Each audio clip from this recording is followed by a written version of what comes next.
மக்களே ரீசெண்டா ஒரு சம்பவம் என்பது நடந்திருக்கு கிருஷ்ணகிரியில. ஸோ அந்த சம்பவத்தை உங்ககிட்ட நான் எக்ஸ்பிளைன் பண்றேன் இப்போ. கண்டிப்பா கேட்டு செம்மையா கோபப்பட போறீங்க. என்னடா இது இந்த மாதிரியெல்லாம் கேவலமா நடந்துகிட்டு இருக்கே, ஒரு பிஞ்சோட உயிரையா இப்படி எடுக்கிறது அப்படின்ட்டு நீங்க வந்து ரொம்ப ஆதங்கப்பட்டு நீங்க வந்து கோபப்பட்டு பேச போறீங்க. அது என்னன்றது உங்ககிட்ட ஒன் பை ஒன்னா சொல்லிடுறேன் அந்த நியூஸ் என்னன்றது. அதாவது கிருஷ்ணகிரி மாவட்டத்தில் இருக்கக்கூடிய கேலமங்கலம் அப்படிங்கிற ஒரு ஒரு சின்ன வில்லேஜ் இருக்கு. அந்த வில்லேஜ்ல வந்து ஒரு 38 வயது மிக்க ஒரு பெயிண்டர் இருக்காரு.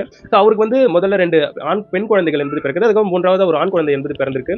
ஸோ அந்த குழந்தை பிறந்திருக்கக்கூடிய செய்தி அவங்களுக்கு ரொம்ப ரொம்ப சந்தோஷமான செய்தியை அவர் தூக்கி வச்சு கொண்டாடுறாரு. அதுக்கப்புறம் எப்பயும் போல வேலைக்கு கிளம்பி போயிடுறாரு. அவர் வந்து ஒரு மதியம் ரீசெண்டா சாப்பிட்ட வீட்டுக்கு போயிருப்பார் வேணுமோ. அந்த ஆண் குழந்தை வந்து ஆசையா கட்டி தூக்கும்போது அந்த ஆண் குழந்தைக்கு வந்து பேச்சு இல்ல, மூச்சு இல்ல, இதய துடிப்பு இல்ல, எதுவுமே இல்ல. அவர் வந்து பதறி போயிட்டு அவங்களுடைய ஒய்ஃப் கிட்ட கேட்கிறாரு.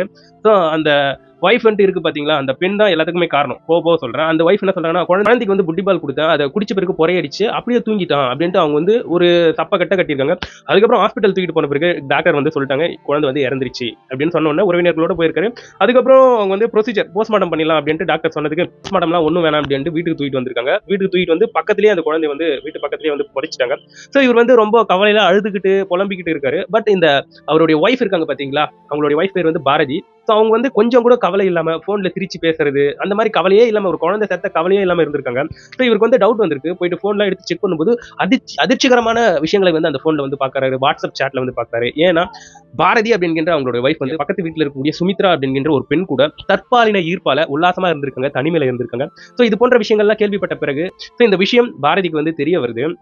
ஸோ அதுக்கப்புறம் காம்ப்ரமைஸ் பேசுறாங்க. இந்த என்னென்ன நடந்தது அப்படின்ட்டு அந்த ஹஸ்பண்ட் கிட்ட பாரதி அவர்கள் வந்து எக்ஸ்பிளைன் பண்ணியிருக்காங்களாம். அப்படி அவங்க என்னென்ன எக்ஸ்பிளைன் பண்ணியிருக்காங்களாம், அதாவது சுமித்ரா அப்படிங்கிற பக்கத்து வீட்டு பெண்ணுங்க 20 வயசு தான் ஆகுது. ஸோ தற்பாலின ஈர்ப்பு, அதாவது இவங்களுக்கு வந்து 3வது ஒரு ஆண் குழந்தை வந்து பிறந்தது. அப்பல இருந்து ஸோ பாரதி அப்படிங்கிற இவருடைய பொண்டாட்டி வந்து அந்த குழந்தைய பாத்துக்கிறதுலேயே டைம் வந்து ஸ்பெண்ட் பண்ணியிருக்காங்க. அதனால சுமித்ராவுக்கு வந்து கோபம் வந்திருக்கு. நீ எப்ப பார்த்தாலும் குழந்தைய பாத்துக்கிட்டு இருக்க, என் மேல உனக்கு அன்பு கிடையாதா, அது கிடையாது இது கிடையாதுன்னு கேட்ட உடனே இவங்க பாரதிக்கு வந்து உன் கூட இருக்கிறது தான் எனக்கு ரொம்ப பிடிச்சிருக்கு அப்படி இப்படின்னு சொல்லி அந்த குழந்தைய வந்து கொலை பண்ணிடலாம் அப்படின்ற ஒரு முடிவுக்கு வந்து அந்த குழந்தைய வந்து கொலை பண்ணி அந்த குழந்தை செத்து இருக்கக்கூடிய போட்டோவை வந்து எடுத்து சுமித்ரா அவர்களுக்கு வந்து அனுப்பியிருக்காங்க. இது எப்பேற்பட்ட மோசமான கேவலமான ஒரு விஷயம் இது. அதை வந்து செஞ்சிருக்காங்க அந்த பெண்மணி.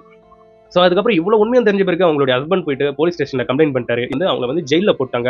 ஸோ இப்போ வந்து அந்த குழந்தை பிஞ்சு குழந்தையோட அந்த உடம்பை திருப்பியும் தோண்டி எடுத்து போஸ்ட்மார்ட்டம் செய்யக்கூடிய அந்த நகர்வுகள் என்பது நடக்க போகுது. இவ்வளவு மோசமான விஷயங்கள், பிஞ்சு குழந்தைய கொல்றதுக்கு எப்படா மனசு வருது இவங்களுக்கெல்லாம்? இவங்கெல்லாம் மனுஷ ஜென்மமா இல்ல இந்த பேய் பிசாசுங்களா? அதுங்களே கொஞ்சம் இறக்கமா நல்லாதான் இருக்கும்னு நினைக்கிறேன். பட் இவங்கெல்லாம் அதெல்லாம் தாண்டி ரொம்ப ஒரு டீமன்ங்க இவங்கெல்லாம் சுத்தமா. ஒரு குழந்தை மூஞ்ச பார்த்துட்டு எப்படி அதெல்லாம் பார்க்கும்போது அந்த விஷுவல்ஸ் எல்லாம் பார்க்கும்போது ரொம்ப கஷ்டமா இருக்கு. பட் சில பேர் அந்த அளவுக்கு வெறுக்கிறாங்க இப்ப நடக்கக்கூடிய அந்த செயல்கள் எல்லாம் பார்த்து. இதை பத்தி நீங்க என்ன நினைக்கிறீங்கன்றது என்னோட கமெண்ட் செக்ஷன்ல பதிவு பண்ணுங்க.